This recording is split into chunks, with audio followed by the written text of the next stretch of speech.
Good morning and welcome to Daily Red Devil. Before we get into today's video, please do me a small favour. Make sure to subscribe to the channel, bottom right hand corner. It's completely free to do so. And also make sure to give the video a like. Let's try and see 500 likes on today's show.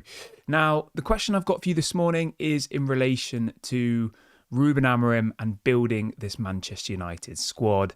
And it's a relatively complicated question, but I'm going to keep it simple, if that makes sense. How many players do you think Ruben Amorim needs in this team in order to play his style of play, which is obviously a back three, 3-4-3, 3-4-2-1, whatever variation of the back three formation he wants to play? Let me know your thoughts in the comment section. How many players? We're going to start the show off there.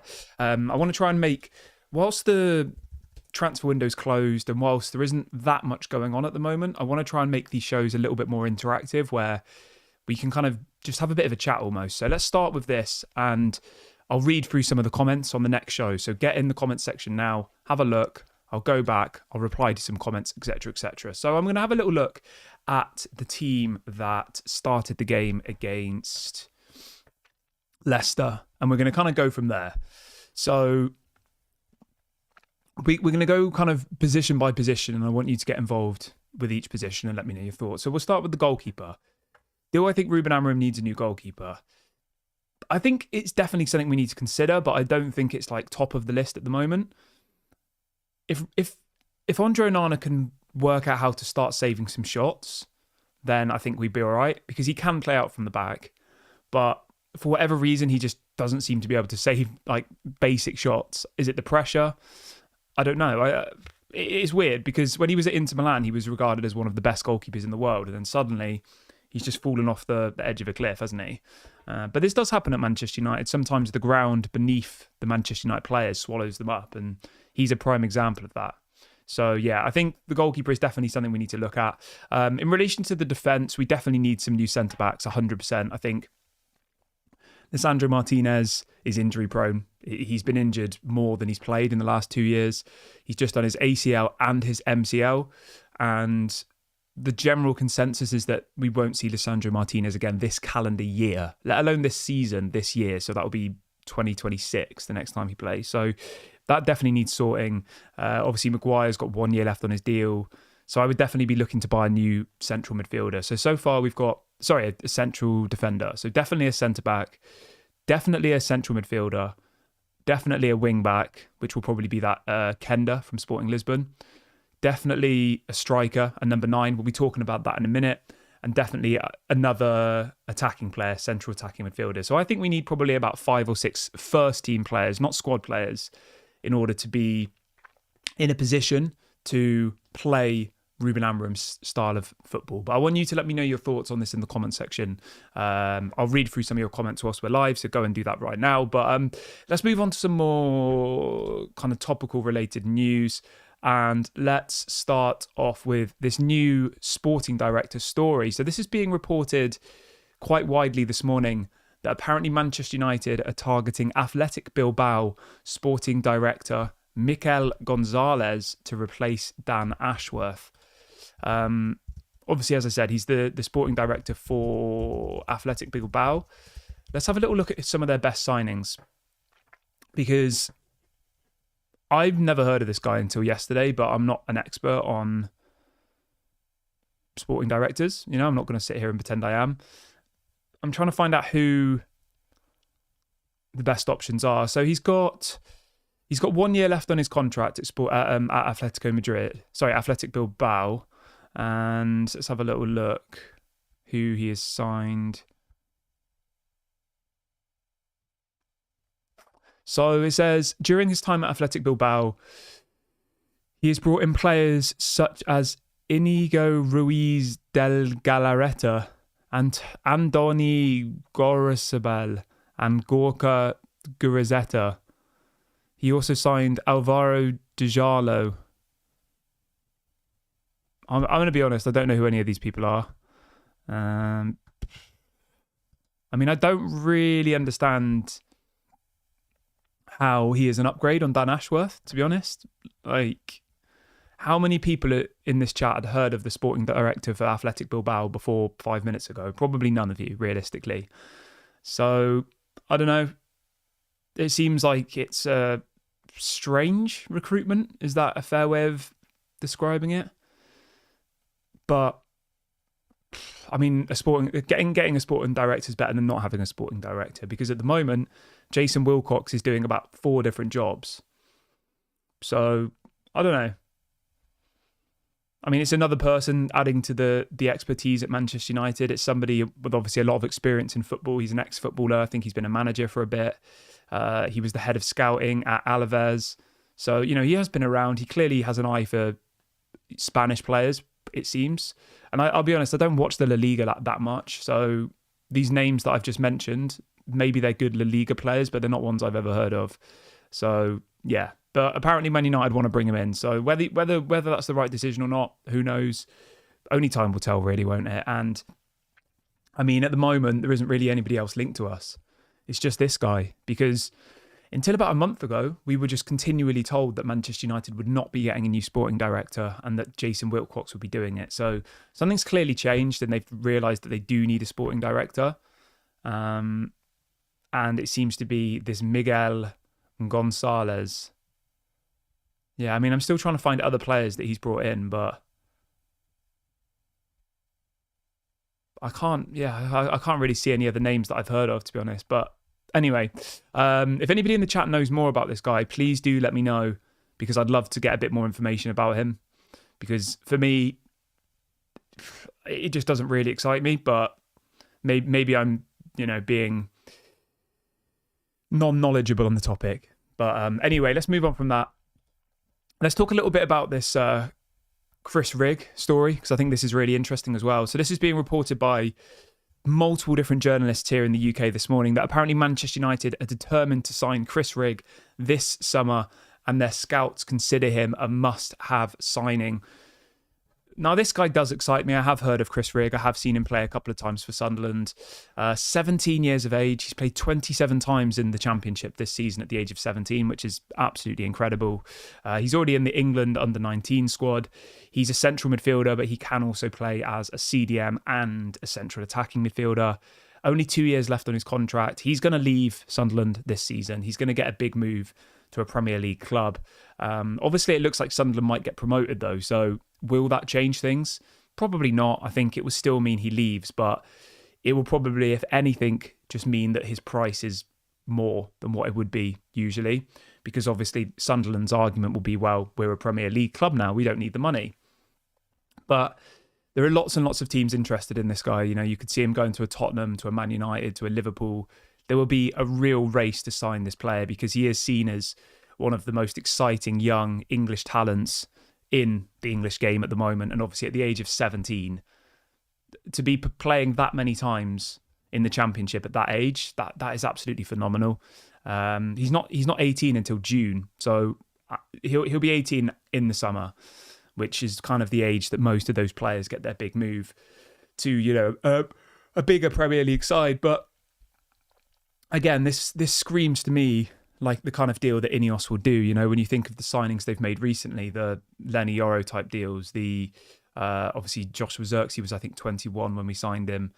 Manuel Ugarte, I think, was in his early 21, 22. They're trying to sign these young players for the future. Obviously, Manuel Ugarte is a first-team international player, but at the same time, they're still young, hungry, talented players who have a lot to prove and would be able to adapt into Manchester United. So yeah, Chris Rigg to Manchester United. Transfer fee-wise, I'm not really sure how much he would cost. I mean, his market value is around 10 million, but I can't see him leaving for as little as that. I think he'd be going for more like 20 million. But again, we'll have to see. But the main headline, the main story this morning is that Manchester United are describing as desperate to sign Chris Rigg, and they see him as a must-have signing. So yeah, we'll see how that one progresses. But at the moment, there are a fair amount of teams interested in him. People are saying, so the general consensus from the kind of scouts from Manchester United is that they regard him as the best player to come out of the Championship since Jude Bellingham, which is interesting. But imagine if our summer was like Chris Rigg for the central midfield position, Giovanni Kenda for the left wing back position, and who else? Like Gyökeres. I mean, that would be a pretty good summer, wouldn't it? And then a young centre back. Like, I'd be very happy with that if we got those 4 players: Gyökeres, Chris Rigg, Giovanni Kenda, and I would go with who would I go for at the centre back position? I like the guy at Bournemouth. What's his name? The guy at Bournemouth, is it? I can never say his name. Dean Huijsen, 19 years of age. I mean, he's absolutely unbelievable. Him, I'd go for him. Dutch international, Dean Huijsen. I've probably said his name wrong. He joined from Juventus in the summer last year. He's been absolutely quality for Bournemouth. Phenomenal. He scores goals as well from headers. So yeah, if I had to pick our summer transfer window, I'd go Chris Rigg as the midfielder, Dean Huijsen, the centre-back from Bournemouth, Gyökeres, Kenda, and there was somebody else. Or was that it? I think that, yeah. Yeah, those 4 players. I'd be happy with that. Because then you've got a left wing-back, a centre-back, a central midfielder, and a striker. But that's probably going to cost you, 60 million for Gyökeres, 40 million for Kenda, probably 40 million for that Bournemouth centre-back, and then maybe 20 million for Chris Rigg. It's probably about 160 million pounds there for those 4 players. But I think all 4 of them would get into the Manchester United first team at the moment. So yeah, that would be my preference. But let me know what you think about that.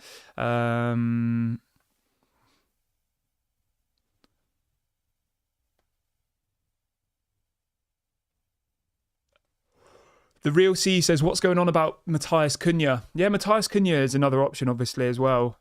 In relation to Matthias Cunha, we can talk about him, of course. The demand for Matthias Cunha is going to be absolutely overwhelming this season. But there is a story this morning reporting that Manchester United are monitoring Matthias Cunha very closely. He has a release clause in the summer of £60 million. I mean, if we have the money to spend, I would love Matthias Cunha as well. You know, you go Gyökeres, Matthias Cunha, Kenda, Huijsen, the centre-back from Bournemouth, and Chris Rigg. I mean, that's probably going to be a £200 million summer, but it takes your team from here to here. And I think with those players, if they're all going into the first team, I think you probably do then start to see better football. You know? Well, you'd hope so, wouldn't you? Spending 200 million. But yeah, I do like Matthias Cunha. I just think the amount of teams that will be interested in him will be absolutely ridiculous. I could see Man City going for him. I could see Arsenal going for him. I could see a Liverpool going for him. Like, there will be so many teams who want to sign him. There'll be teams outside of England who want to sign him as well. So Matthias Cunha is not going to be short of options. And I think Matthias Cunha will want Champions League football. He is a Manchester United fan, though. For anybody who didn't know, he is a boyhood Manchester United fan. But at the same time, you know, if Arsenal come in and offer him 250 grand a week in Champions League football, he's probably going to go there at the moment. You know, Man City, I know people will be like, why would Man City need him?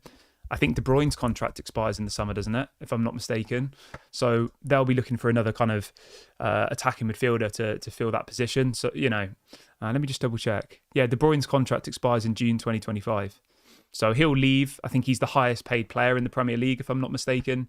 And they'll have a massive gap in their team. De Bruyne earns 400 grand a week, which is 20 million a year in wages. And Man City are going to obviously need someone to fill that position. So, yeah. But I would like to see Matthias Cunha. I think he'd be good. Fred says, I think Binder could improve if given more playing time and save us recruiting a new goalkeeper. Yeah, I think Binder's a decent goalkeeper. I don't think he's amazing, but I think he's okay. I think he deserves a chance, definitely. What was that game like a month or so ago where he was absolutely phenomenal in the second half? Was it against Arsenal in the FA Cup? Yeah, it was, wasn't it? And he saved the penalty and all the rest of it. So I think he has done enough by Ender to get a bit of a run of game time. But for whatever reason, Onana just seems to start every single Premier League game. And more often than not, he makes awful mistakes. We have a super chat coming in. Thank you very much for your support. It's coming in from Proteam. He says, I would rather have Morgan Rogers than Cunha. Fair enough. Morgan Rogers is a good player. Probably would cost you less than 60 million as well, wouldn't he? How much do we think Morgan Rogers is worth in the current market? Let's have a little look at his age. He's 22 years of age. He went from Middlesbrough to Aston Villa for only €9 million. That is incredible, isn't it? They signed him this time last year, Aston Villa, for only €9 million, which is what, £6.5–7 million. That's phenomenal business. Fair play to Aston Villa. Their recruitment recently, Aston Villa, has been absolutely incredible. I don't know who their director of football is, but when you look at the deals they did in the summer, I saw someone saying on Twitter yesterday, like the players they signed in January, it's like when you go on Football Manager, right? And you know when you simulate the transfers, so like you don't do the transfers yourself, and then you see loads of players going to like weird clubs. That was what their January felt like. They got Donnell Marlon, Asensio, Rashford. It was a crazy window for them, and they've done really, really well. They've done well on their outgoings as well, you know, getting rid of Moussa Diaby for massive amounts of money. And their net spend for last summer was 30 million. Sorry, they made 30 million. They got Morgan Rogers for only 9 million. Really, really good business. But yeah, I like Morgan Rogers. I think he'd be very, very good addition. He's only 22, obviously still hungry, still wants to win trophies. But then arguably so does Mateus Cunha. So yeah.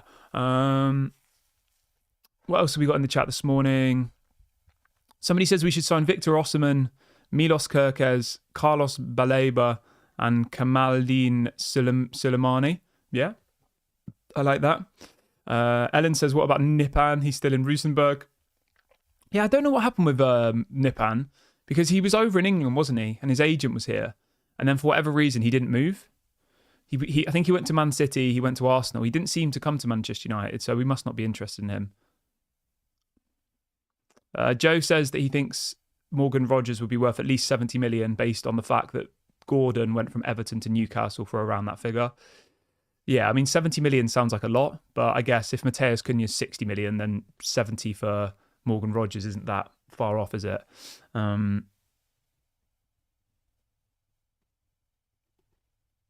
What else have we got here? The Real C says, why don't we try and trade Rashford for Morgan Rogers? I would honestly be stunned if Rashford stays at Aston Villa, to be honest. There's already stories coming out saying that Rashford doesn't want to stay at Aston Villa before he'd even kicked a ball for Aston Villa, which is pretty disrespectful, but apparently he has his heart set on Barcelona. Do you know what that means for us, though, which is annoying? It means that for the whole of the summer, we'll be talking about Marcus Rashford. For the whole of the summer, he'll probably go on the pre-season tour, and then he'll probably move on deadline day to Barcelona on loan or something. I bet you that will happen. I can just see it. I can just see this summer being 100% focused on Marcus Rashford. You know, he'll go off on holiday. He'll say, I'm relaxed about my future. I can already see the headlines being written. And we'll be sat here making no signings because we'll be like, we need to sell to buy. We need to sell to buy. And the main player we need to sell is Rashford because he's obviously 100% profit. Hopefully at the end of the season, Aston Villa sign him and the rest is history. But I just can't see it happening. I feel like we're going to have the whole saga again where Marcus Rashford's agent flies around Europe for the whole summer, speaking to every single club in Europe, and then every single club in Europe don't want to buy him. And then on transfer deadline day, we have to loan him out. And maybe that's me being a bit negative. I just feel like that's going to happen. Because, you know, the fact that there's already stories leaking saying that Rashford doesn't want to stay at Aston Villa before he's even given it a chance, a team that are most likely going to be in the Champions League next season, it's just a bit embarrassing. But that's just the way it is in football sometimes, isn't it? Darren says if we can get Gyökeres for around 50 million and we can get Jonathan David from Lille for free, that would mean our maximum financial fair play for the summer would only be about 15 million if we spread it over 5 years.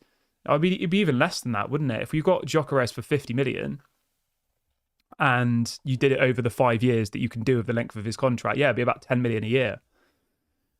I don't know where Jonathan David's going to end up, to be honest.